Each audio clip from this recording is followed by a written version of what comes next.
Communication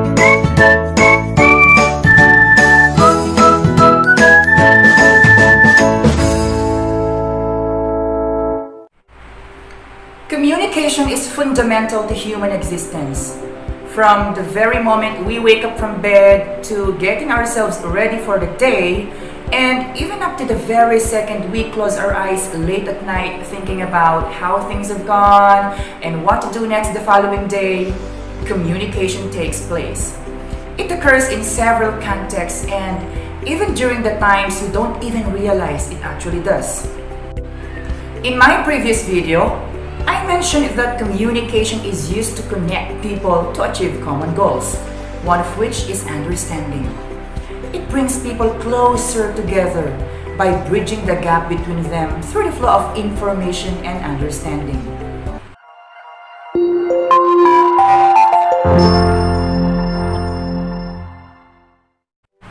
Hello learners! Teacher Paulin is back! How are you doing today? Did you enjoy our previous episode of learning about the nature and process of communication?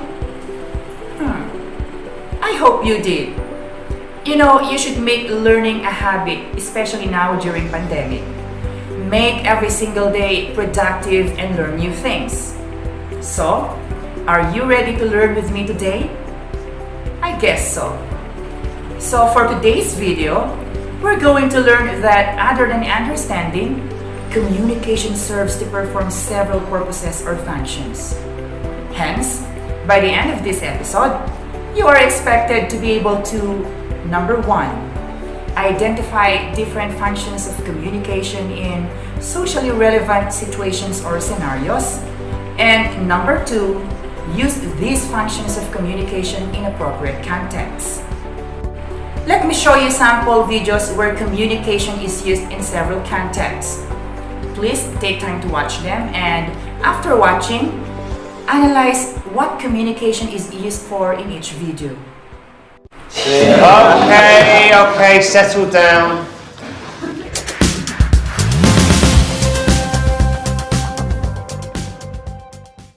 Don't ever let somebody tell you you can't do something. Not even me. All right? Alright. You got a dream? You got to protect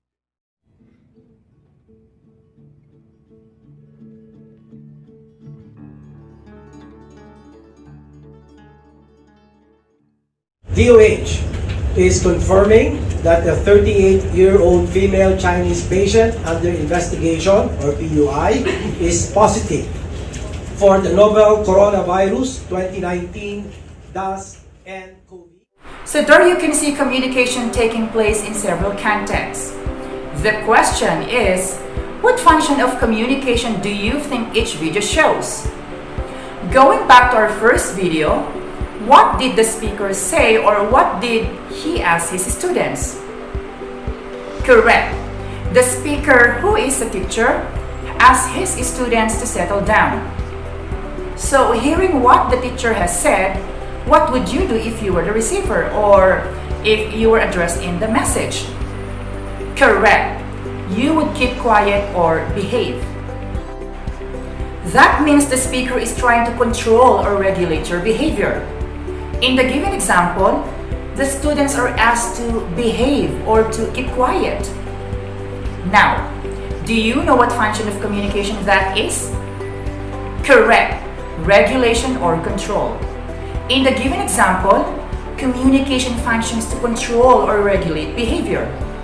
So when your teacher says keep quiet or this makes a shh sound, that means you gotta behave or keep quiet. What about when a traffic enforcer shouts stop at jaywalkers, or when your elder brother reminds you to flush the toilet after each use? Yes, that is regulation or control. Anything that is meant to control one's behavior or ask someone to perform an action, especially one that conforms to social norms or abides by the law, or one that is mutually agreed upon or prescribed, that is regulation or control. If a municipal mayor, for instance, makes a directive stipulating that all locals must wear face masks or face shield in the public market, mall, and other public places within the municipality, that is regulation or control. Other examples may include your doctor telling you to take your medicine 3 times a day, or your mother telling you to wash the dishes now or else you would not be allowed to go out see a movie, or your friend advising you to stop crying and move on. How about the second video? What do people do? Correct. Friends who happen to run into each other in the busy street of a city maybe are just interacting and exchanging highs and hellos. Do you know what function of communication that is? Correct. Social interaction. This function of communication allows individuals to interact with others. Social interaction is used to produce social relationships, to develop bonds, intimacy, relations, and connections with others. If, for example, your friend is inviting you to have some coffee or tea, or if you and your office mates are just chit-chatting during your break time in the food court, that is social interaction. If we communicate with others for nothing but just trying to connect to them, make some time out, have some fun, do merrymaking, that is most likely social interaction. You know, we people love to talk, and like I said in my previous video, speech or communication is innate to us. It is a vital means by which we can connect with others. How about the third video? What is communication used for? Correct. Motivation. Communication is used to motivate or encourage people to live better. Motivation as a function of communication is used to power up preferences, desires, needs, wants, decisions, goals, and strengths. If your guest speaker during your commencement exercises is delivering an inspirational or motivational speech, that is motivation. His or her topic may be about becoming resilient in times of challenges you face as students, or maintaining a positive outlook in times of misfortune, and not losing hope, and still continuing to do great at everything you do. Other examples may include a preacher telling the people to live peacefully and to be grateful and content despite the kind of life they have. A close friend telling you to keep on dreaming, never give up, and realize your goals. And even a healthcare professional telling you to do more of what you are capable of despite your condition. And if I say, hey, you are bigger than your problems, you can do bigger things more than you realize. So go do something bigger than your problems. That's motivation. Can you think of another example? You may write your answers in the comment section down below. Going back, what about the fourth video? What function of communication is used? Correct, emotional expression. Based on the given example, the guy expresses his love or concern for the woman. Communication therefore facilitates people's expression of their feelings and emotions.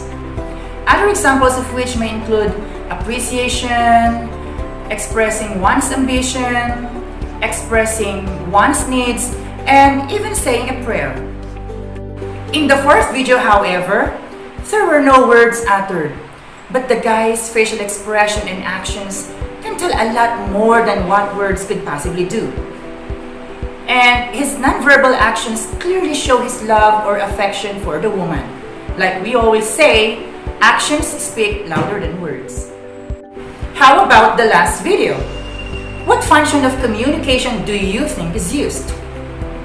Correct, information.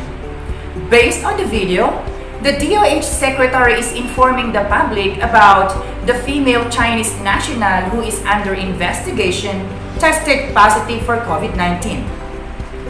Information or communication can be used to convey information or to impart facts or knowledge. Examples include a barangay official informing his constituents about the mass testing for COVID-19 to be conducted in their barangay, or the president informing the public that the vaccines for COVID-19 will be made available by the dawn of 2021. Look, information is crucial across social contexts and organizations and is used in identifying and evaluating choices. Hence, information as a function of communication facilitates decision making. Can you give me another examples of information as a function of communication? You may type them in the comment section below. So those are the 5 functions of communication. We have regulation or control, social interaction, motivation, emotional expression, and information. Remember, we can use these functions of communication in various time, place, and situations. But there will always be a proper venue in which we can use these functions. For example, in a press conference aired on a national television, a speaker will most likely give information, motivation, regulation or control, and or emotional expression to a certain extent depending on the content, but certainly not to chit-chat with the media personnel. Social interaction or emotional expression may, however, be used in a talk show. How about laughing with your doctor in his or her clinic and make some gossiping? Do you think that would be appropriate? That question I leave to you. You may leave your answer in the comment section below. That's it, dear learners. So easy, isn't it? Should you have questions, you may type your answers in the comment section below. Thank you for listening and see you again soon in our next episode of Learning.